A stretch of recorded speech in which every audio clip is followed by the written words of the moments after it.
how does ideology spread? Okay, so one thing I think is really interesting is that ideology often spreads not through the explicit communication of it, but through the underlying assumptions of what someone is saying that they then communicate. And because those underlying assumptions are usually embedded in the society itself and in the social conditioning you've received, you typically latch onto, agree with, and then amplify that ideology. So if you think about it, if I'm like, oh my God, you guys, you have to try this mascara, right? The underlying assumption that I am drawing from, like implicitly or like even subconsciously, would be the idea that you should always try to be more beautiful than you are. And to be more beautiful than you are is to cohere to this Eurocentric, but also like cyborgian, modern, Western beauty standard of like, okay, the mascara example is just an example, right? If I'm like, you have to try this blush, the idea is that, you should want to be more beautiful than you are. And that looks like you making yourself up in a certain way. So that spreads the ideology of beauty. But I'm not saying, hey, you guys, let's spread the ideology of, the chokehold that beauty culture has on our lives and on the idea that we're always more worthy and more worthwhile as beings if we are making ourselves to be more beautiful.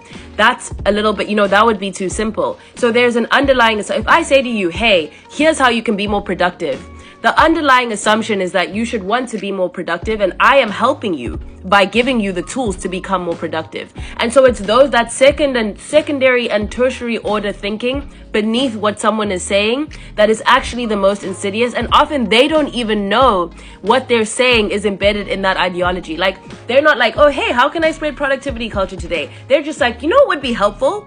If I told my followers how they can become more productive today, yeah, that will make them that will improve their lives. But they're not taking into account that why it improves people's lives is because when you cohere to, or when you submit to the dominant ideology of capitalism and of productivity culture and hustle culture, of course you're going to be rewarded by the system, even as it, destroys your health, exploits you in many ways. If you quote unquote win, you'll be rewarded. And even in the performance of the ideology and being like, oh, here's how you can be more productive, here's how you can be more beautiful, you get rewarded by the culture because that is seen as something that is culturally verified as the thing to do. That makes you an influencer, that makes you a certain kind of knowledge producer.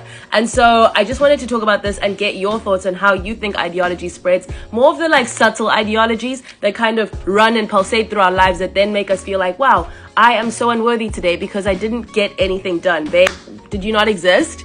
Did you not exist? You don't need to try the mascara. You don't need to do anything but exist and be in loving community, okay? And reimagine society and build towards that future, okay?